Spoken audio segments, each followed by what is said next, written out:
Hello guys, welcome back to Raji channel. ఎలా ఉన్నారు అందరూ అండి? అందరికీ కృష్ణాష్టమి శుభాకాంక్షలు తెలుపుతూ నేను ఈ వీడియో అప్లోడ్ చేద్దామని అనుకున్నాను. కాకపోతే నాకు కుదరలేదనమాట. సో అందుకే ఇప్పుడు అప్లోడ్ చేయడం చాలా లేట్ అయింది. సో ఇప్పుడైతే కృష్ణుడిని నేను ఒక పేపర్ మీద మంచిగా డ్రాయింగ్ వేసి వీడియో పెడుతున్నా ఫ్రెండ్స్. ఇంకా ఈ వీడియోలో ఏంటంటే మెయిన్గా కృష్ణుడు మనకేం చెప్తున్నాడు అనేది మనకు తెలుస్తుంది. ఫస్ట్ కృష్ణుడు ఏం చెప్పాడంటే మనం చేసే ప్రతిదీ కూడా కర్మబద్ధమైనటువంటి పనులే అని కృష్ణుడు తెలియజేస్తున్నాడు అనమాట. అంటే మనం చేసే ప్రతి రోజు మనం చేసే నిత్య కర్మలు కూడా అన్నీ కూడా కర్మతో సంబంధం కలిగి ఉంటాయంట. సో ఈ విధంగా శ్రీకృష్ణుడు అర్జునుడితో ఈ విధంగా చెప్తున్నాడనమాట. సో ప్రతి ఒక్కరు కూడా వాళ్ళు బాహ్యంగా బాగా ఉండి దేవుణ్ణి దేవుని గురించి చెప్పితే దానికి కూడా దేవుడు అంగీకరించడు. అంటే మనసు లోపల దేవుణ్ణి ఎప్పుడూ స్మరణ చేస్తూ ఉండాలి అని చెప్పి శ్రీకృష్ణుడు తెలియజేస్తున్నాడు. మెయిన్గా కొంతమంది ఏం చెప్తారంటే దేవునికి సంబంధించినటువంటి వస్త్రాలను ధరించి వారు దేవుడికి సంబంధించి అన్నీ మేము హితబోధ చేస్తున్నాము అంతా అని చెప్పేసి అనుకుని అపోహ చెందుతూ ఉంటారంట. అలాంటి వాళ్ళని దేవుడు అంగీకరించడు అని చెప్తున్నాడు. మనసు లోపల ఎప్పుడూ కూడా దేవుడిని నామస్మరణ చేసే వాళ్ళని దేవుడు అంగీకరిస్తాడని శ్రీకృష్ణుడు తెలియజేస్తున్నాడు. ఇందుకు ఉదాహరణగా అర్జునుడికి శ్రీకృష్ణుడు ఒక కథను వివరిస్తున్నాడు. అది ఏమిటంటే, ఒక ఇద్దరు అన్నదమ్ముళ్ళు కలిసి కూడా గుడికి వెళ్తూ ఉంటారు. గుడి ప్రవచనాలు విందాము దేవుడివి అని చెప్పి బయలుదేరుతూ ఉంటారు. వాళ్ళకి మధ్యలో వర్షం కురుస్తుంది. ఈ మధ్యలో వర్షం కురవడం వల్ల వాళ్ళు ఎక్కడ తలదాచుకోవాలో అర్థం కాక వెళ్తూ ఉంటే అక్కడే దగ్గరలో మధ్యలో వ్యభిచార గృహము కనిపిస్తుంది. అప్పుడు ఈ అన్నదమ్ముళ్ళు ఇద్దరు కూడా వర్షం కోసం ఆగి అక్కడ తలదాచుకుంటారు. వాళ్ళ అన్న ఏమనుకుంటాడంటే, ఈ వర్షంలో నేను తడిస్తే ఏమి కాదు, నేను ప్రవచనాలు తప్పక వినాలి అని చెప్పేసి గుడికి బయలుదేరుతాడు. తమ్ముడు ఏం చేస్తాడంటే, ఎందుకు ఇంత వర్షంలో నేను తడవడం ఎందుకు, నేను ఇక్కడే ఉంటే ఏమవుతుంది తగ్గే వరకు అని చెప్పేసి అక్కడే ఉంటాడు. ఇంకా అన్న గుడికి వెళ్తాడు. గుడికి వెళ్ళి దేవుడి ప్రవచనాలు వింటూ ఉంటాడు. వింటూ మధ్యలో ఆయన ఈ యొక్క ఆలోచన చేస్తాడు. నేను అక్కడే వ్యభిచార గృహంలో ఉంటే నేను అక్కడే ఉండింటే ఎంత బాగుంటుండే, ఇక్కడ ఈ ప్రవచనాలు నాకు చాలా బోరింగ్గా ఉన్నాయి, చాలా రోజు వినేది బోరింగ్గా ఉంది, ఎందుకు నేను ఇక్కడ ఉన్నాను, అక్కడ ఉండింటే మా తమ్ముడు ఎంజాయ్ చేసినట్టుగా అతను ఉన్నట్టుగా నేను కూడా ఉంటుంటి కదా అని చెప్పేసి ఆలోచన అంతా కూడా ఆ ప్రదేశం మీదనే పెడతాడు. తన తమ్ముడు మాత్రం ఇలా ఆలోచిస్తాడు, నేనేమైనా వర్షంలో తడిస్తే నాకేమన్నా అవుతుందా, ఈ వర్షంని కూడా తట్టుకోలేనా, నేను కూడా వెళ్ళింటే మా అన్నలాగా అక్కడ ప్రవచనాలు వింటూ దేవుని యొక్క పుణ్యఫలాలను నేను అందుకునేవాడిని కదా అంటూ ఆలోచిస్తాడు. ఇలాగా అయిపోయిన తర్వాత ఇద్దరు కూడా వర్షం ఆగిపోతుంది, ప్రవచనాలు అయిపోతాయి, ఇద్దరు కూడా మార్గం దగ్గరికి వచ్చేస్తారు. ఈ మార్గం మధ్యలో వాళ్ళిద్దరూ కలిసిన తర్వాత ఒక యాక్సిడెంట్ ద్వారా ఇద్దరు చనిపోతారు. చనిపోయిన తర్వాత పైనుంచి ఒక దేవకన్యలు వచ్చేసి దేవునికి సంబంధించినటువంటి వాళ్ళు తీసుకుని వెళ్తూ ఉంటారు. అప్పుడు వాళ్ళన్నని ఇక్కడ నరకంలోకి తీసుకెళ్తారు.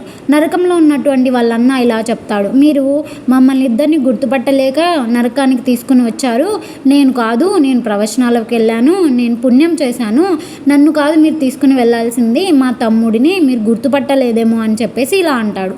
అప్పుడు దేవతలు ఇలాగ చెప్తారు, నువ్వు వెళ్ళావు, కాకపోతే అక్కడ నీ మనస్సంతా కూడా ఈ గృహం మీదనే ఉంది తప్ప నీ మనసంతా దేవుడి మీద పెట్టలేదు. కానీ మీ తమ్ముడు అక్కడ ఉన్నా సరే దేవుని మీదనే ధ్యాస పెట్టి ఆ ప్రవచనాల మీదనే ఆలోచిస్తూ ఉన్నాడు వర్షం ఆగిపోయేంత వరకు. సో మీ తమ్ముడు చాలా పుణ్యం చేశాడు, నీ మనస్సు ద్వారా నువ్వు తప్పు చేశావు అని చెప్పేసి ఇలాగా తీసుకుని వెళ్తాడు. సో ఈ విధంగా అర్జునుడు శ్రీకృష్ణుడికి వివరించాడనమాట. సో ఏదైనా కానీ కర్మబద్ధమైనటువంటివే మనం చేసే ప్రతి పని కూడా అని చెప్పేసి దేవుడు ఇలాగా వివరించాడనమాట. అదేవిధంగా చాలామంది కొంతమంది ఏమనుకుంటారంటే, నేనేమి పాపం చేయడం లేదు కదా, నేను ఏం చేస్తున్నాను, నా పని నేను చేసుకుంటున్నా, పొద్దున్న లేస్తున్నాను, నా పని నేను చేసుకుంటున్నాను, నేను ఎవరిని ఏమి దూషించడం లేదు, ఎవరిని ఏమీ అనడం లేదు, ఇంకా దేవుణ్ణి ఎందుకు నమ్మాలి, అంటే దేవుడి మీద నమ్మకం లేని వాళ్ళు ఇలాగ మాట్లాడతారని చెప్పేసి అంటున్నాడు.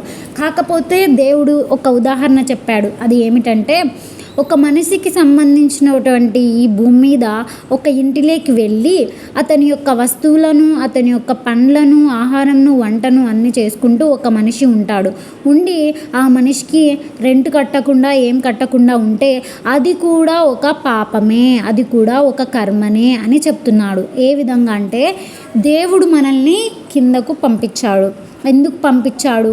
ఈ ప్రపంచంలో ఉన్నటువంటి చెట్టు, నీరు, గాలి, నిప్పు ఏదైతే ఉన్నాయో వీటన్నిటినీ కూడా మనిషి యూజ్ చేసుకుంటున్నాడు, వాడుతున్నాడు. అంటే ఇవన్నీ కూడా దేవునికి సంబంధించినవే. సో మనము అవన్నీ కూడా యూజ్ చేసుకుంటున్నాం కాబట్టి దేవుడికి సంబంధించిన దాన్ని యూజ్ చేసుకుని దేవుడికి మనము ప్రతిఫలంగా ఏమీ ఆలోచించకుండా, ఆయనకి ఎటువంటి పూజలు చేయకోకుండా ఉంటే కూడా తప్పే అని చెప్పి శ్రీకృష్ణుడు బోధించాడనమాట. సో ఎవరైతే దేవుడి మీద నమ్మకం లేని వాళ్ళు ఉన్నారో దేవుడు చెప్తున్నాడు. సో ఈ యొక్క వీడియోలో మీరు కృష్ణుడు ఏం చెప్పాడు అంటే, మనకి ఇంత మొత్తం చెప్పాడు, ఎక్స్ప్లెయిన్ చేశాడనమాట. సో భగవంతుని నమ్మాలి అని చెప్పేసి శ్రీకృష్ణుడు మనకి చెప్తున్నాడు. అలాగే కృష్ణుడు ఏం చెప్తున్నాడంటే, ఎవరైతే కోపాన్ని అదుపు చేసుకోవాలి, ఎవరైతే కోరికలను అదుపు చేసుకోవాలి, వాళ్ళు మాత్రమే ఒక పుణ్యఫలాన్ని పొందుతారని చెప్పేసి శ్రీకృష్ణుడు వివరిస్తున్నాడు. సో ఒక యోగి ఒక పర్వతాల మీద చాలా సంవత్సరాల వరకు ఆయన సాధన చేస్తూ పుణ్యఫలాన్ని పొందడానికి చాలా కష్టపడి ఆయన అక్కడ పర్వతాల్లో నివసిస్తాడు.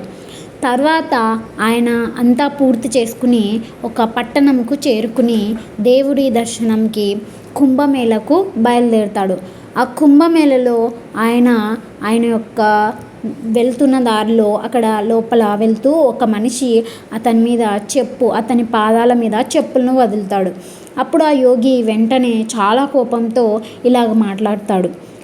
ఏమిటి, నీ కళ్ళు ఎక్కడ పెట్టుకున్నావు, నువ్వు ఏం చేస్తున్నావు అని చెప్పేసి చాలా కోపం పడతాడు.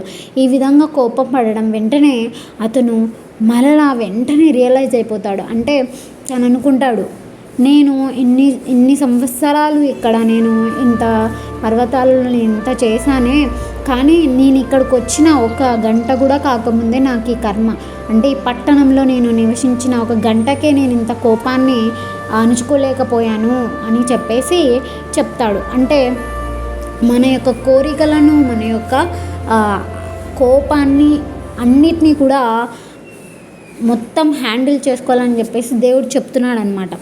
సో ఎవరైతే ప్రతి ఒక్కరు కూడా కర్మను, ఇలాంటి కోరికలు లేని మనిషి ఉండడు అని చెప్పేసి శ్రీకృష్ణుడు చెప్తున్నాడు. కానీ ఆ వాటిని నియంత్రణ చేసుకున్నవాడు మాత్రమే పుణ్యఫలాలను పొందగలడు అని చెప్పేసి శ్రీకృష్ణుడు చెప్తున్నాడనమాట. సో ఏ విధంగా అయితే ఈ ఒక్క దానికి ఉదాహరణగా శ్రీకృష్ణుడు ఎప్పుడూ కూడా ఒకటే చెప్తాడు. అదేమిటంటే, ఒక తామర పువ్వును ఉదాహరణగా చెప్తాడు. ఎందుకు తామర పువ్వును ఉదాహరణగా చెప్తారు అంటే, తామర పువ్వు ఒక బురదలో పెరుగుతుంది. అంటే నీటిలో ఎక్కడైతే బురద ఉండి, ఎక్కడైతే నీళ్లు ఉండి, ఎంత నీట్గా లేని ప్రదేశంలో ఆ తామర పువ్వు పెరుగుతుంది.